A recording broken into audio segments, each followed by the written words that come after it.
So we started the 5th unit, the field effect transistor. So since we had a gap of 1 week,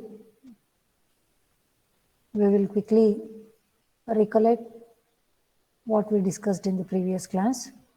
So the 5th unit is about the another type of the transistor, the field effect transistor. This is the classification. Field effect transistors are classified into two major groups. Junction field effect, it is called Jfit, and the other one is MOSFET, metal oxide field effect transistor. So this is also called as IGFET, insulated gate. So metal oxide semiconductor FET or IGFET. So MS, metal oxide, IG means insulated gate. And Jfet, again two types, N channel and P channel. MOSFET, it is two types of MOSFETs, enhancement MOSFET and depletion MOSFET. So this is denoted with D MOSFET and it is denoted with E MOSFET.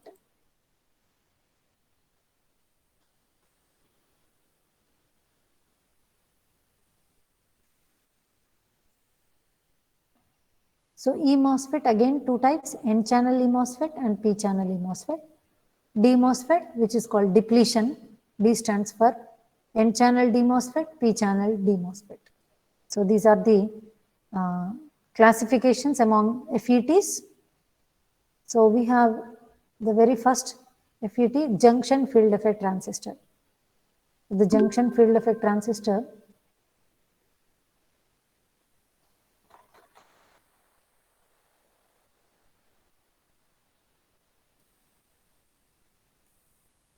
So if you look at the construction, the junction field effect transistor construction, generally if you take an N-type, N-channel Jfit, if you take N-channel Jfit,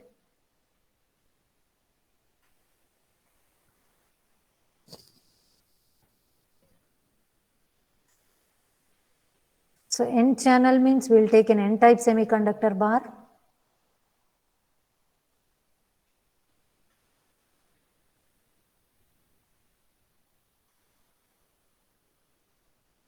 And on both sides of the, if you take an N-type semiconductor bar, this is the N-type, which will be lightly doped. So this N-type bar must be lightly doped, and on the other two sides of the N-type bar, heavily doped P-type materials will be diffused.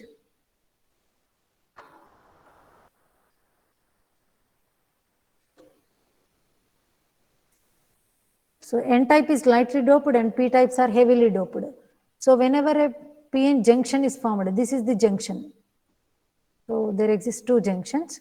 Whenever a junction is formed, a depletion layer will be formed around the junction. Depletion layer will be formed around the junction. Now, depletion layer, it will be more penetrated into the lightly doped material. Therefore, everywhere in most of the textbooks, the depletion layer will be represented only in the lightly doped N-type channel. So I am not showing the depletion region on P side, because since P side is heavily doped, very narrow depletion region exists, which is very, very less compared with the depletion region present on the N side. And the region which exists between the depletion regions, this is called channel. This is called channel. And to this N-type semiconductor bar, if you make contacts, this one contact or the terminal is called as a drain, and the other one we call it as the source. Other one is called as the source. So why the name source has come means, we need to provide the biasing between these two terminals such that the charge carriers will enter into the channel from source and they will drain out of the channel from this drain. So that is the reason the terminals have given the name source and drain. It means charge carriers always will move from source to drain. Whether it is an N-channel Jfit or P-channel Jfit, charge carriers has to move from source to drain. So here the type of the Jfit under consideration is N-channel. It means the N-channel consists of majority electrons. Electrons are the majority. So N-channel consists of majority electrons. So they will be moving from source to drain. So they will be moving from source to drain. In order to direct these electrons to move from source to drain, we need to provide the biasing between drain and source such that drain must be provided with a positive potential compared with the source. So if drain is at positive potential, all the negatively charged electrons, they will move towards the drain. So all the electrons, they will move from source to drain.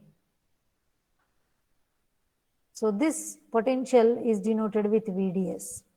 I repeat, the voltage, the potential between drain and source is provided such that the charge carriers has to move from source to drain, not from drain to source. So based on that, the battery should be connected. And here, if you make two contacts for these two P regions, and if these two contacts are tied together, and if a common lead is taken out, this is called gate. So two gate terminals will be connected, tied together, and a common terminal is taken out, and that is called gate. So this is gate. Now in FET, always gate and source, always the gate and source must be reverse biased. In FET, the gate and source, the junctions which exist between the gate and source must be reverse biased. So gate is connected to the P-type material. So gate must be given in order to reverse bias. In order to reverse bias the gate source junction, gate must be connected to negative terminal because gate is P-type. So P plus gate is connected to negative and N-type source is connected to positive. So this voltage which is connected between gate and source is denoted with VGS. It is VGS. So always in FET, always gate source junction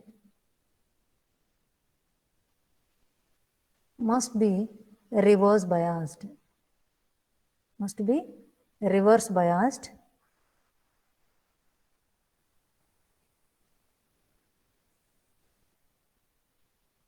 Thereby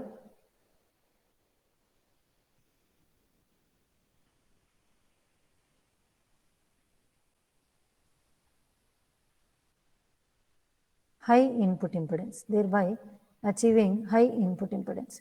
So we get high input impedance in FET.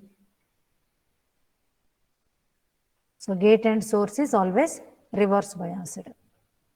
So this is the construction and biasing of Jfit, constructional details and biasing of Jfit.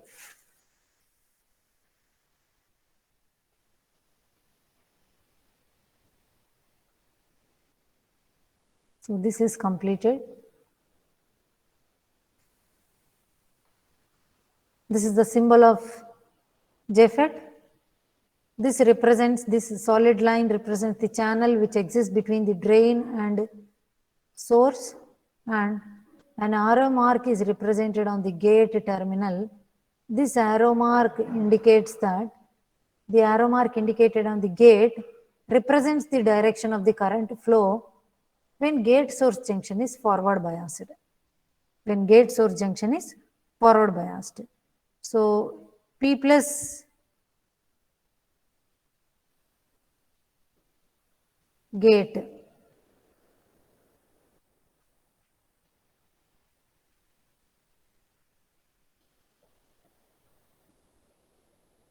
Suppose if you forward bias, how will you connect the biasing between gate and source? If you want to forward bias, P plus gate is connected to positive and negative is connected to the source. So this polarities of the battery makes the gate source junction forward bias. So we know that when a junction is forward biased, the majority charge carriers will be moving towards the junction and minority charge carriers will be moving away from the junction. So here, the majority holes will be moving crossing the junction. Therefore, the current direction represented on the gate lid, it represents the conventional current direction, which is nothing but the direction of the hole movement. Therefore, when gate and source is forward biased, in whichever direction holes move, that is the direction of the current. So like this, you can easily remember the direction of the current indicated on the gate terminal.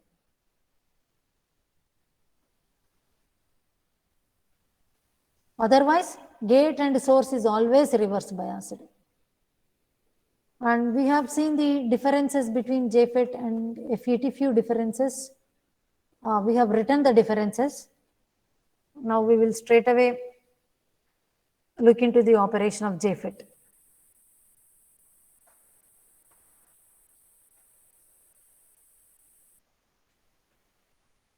If you see here, N-channel Jfit, here also N-channel Jfit is taken.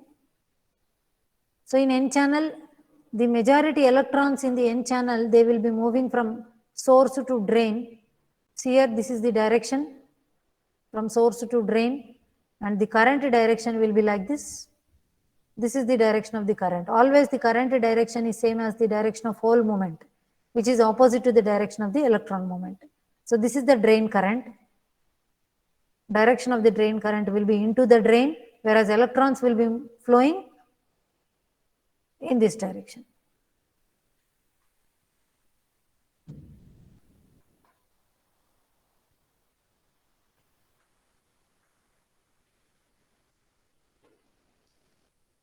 So all of you see here,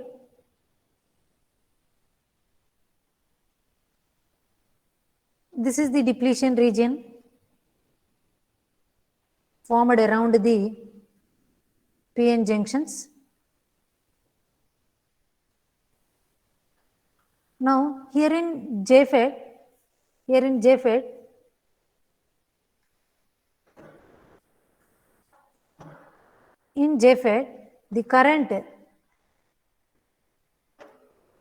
the current drain, which is nothing but the drain current ID is controlled by, the drain current IC is controlled by VDS and VGS.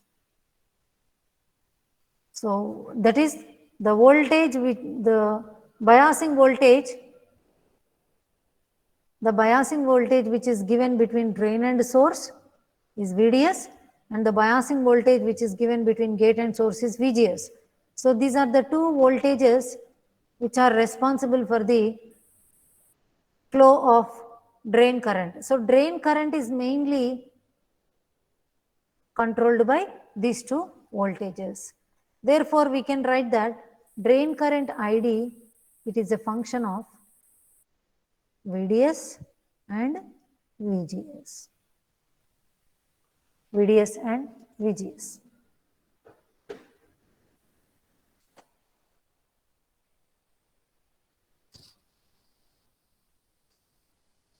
So now we will discuss the working and VA characteristics of Jfit.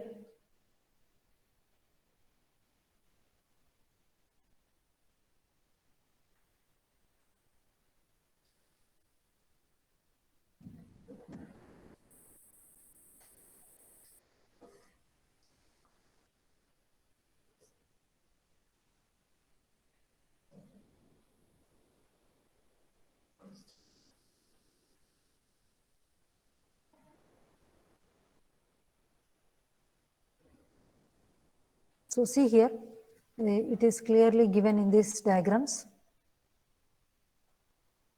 All of you see here.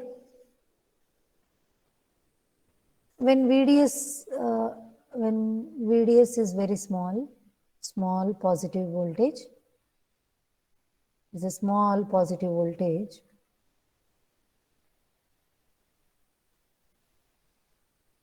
and VGS equal to 0. 1 second.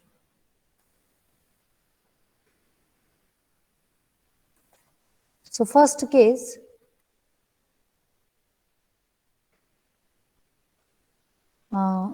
let us say VGS equal to 0, rendu 0. VGS and VDS both are 0. No voltage at the drain end and no voltage at the gate source junction. So if there is no voltage at VDS, then there is no current, there is no charge carriers will be moving from source to drain, because if this potential is 0, so there is no potential for the electrons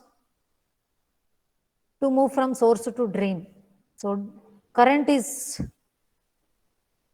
0. And so initially the first thing is that when both VDS and VGS are 0, there is no drain current, ID equal to 0. Now VGS equal to 0, VDS is a small positive voltage. It's a small positive voltage.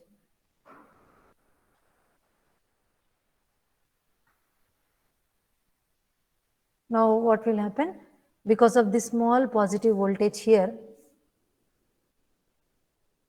some of the charge carriers, they will be drifted towards this positive potential. So some of the electrons, they will be moving towards this positive potential, VDS. Now, for small positive voltages, the channel almost acts like a resistor. Channel acts like a resistor. Channel almost acts like a resistor. So, for small positive voltages, if you observe the current and voltages, the relation is almost linear. The relation is almost linear. So it will be, current will be increasing linearly with VDS. Simply it follows Ohm's law. So channel almost acts like a resistor. So when VDS is increasing, current also increases linearly. Now the second here, if you observe the third case,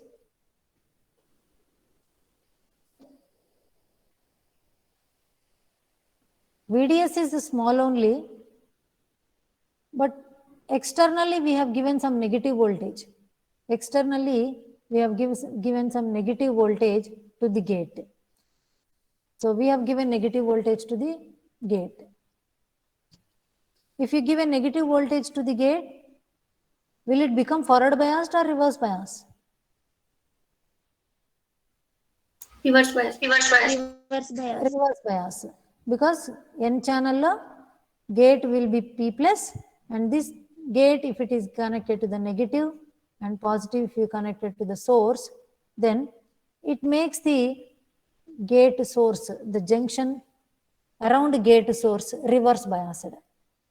Okay, now when it becomes reverse bias, channel will be widened. If you observe if you compare the figure, this figure with the previous one, the width of the depletion layer has increased.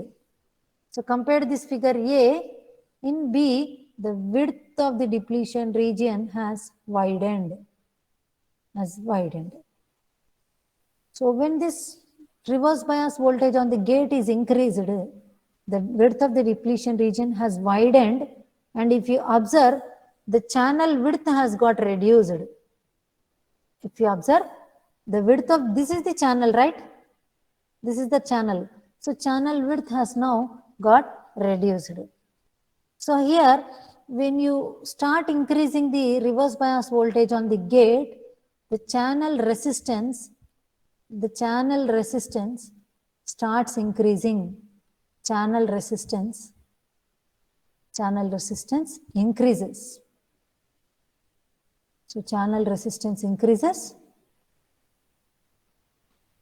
Therefore, now if you observe the current voltage curve, this is the curve, linear curve when VGS equal to 0, but when you apply a negative voltage, that is the reverse bias voltage on the gate, the channel length of the depletion region, width of the depletion region has widened, which causes the channel length to decrease.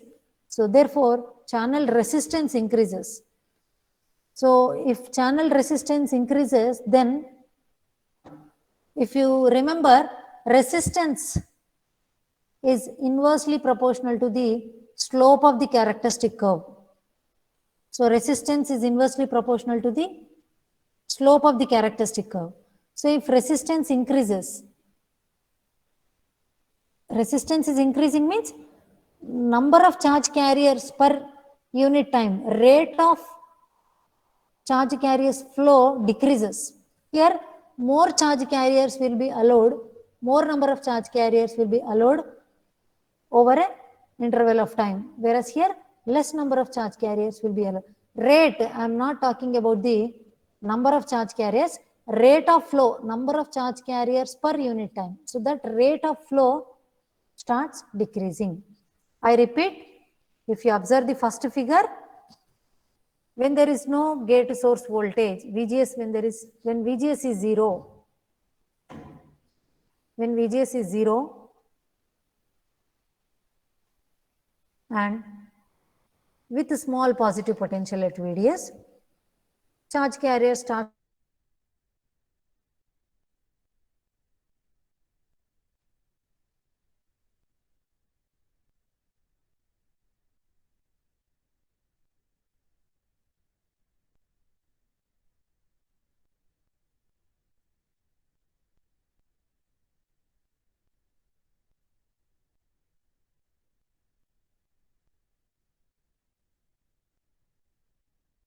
Jfit.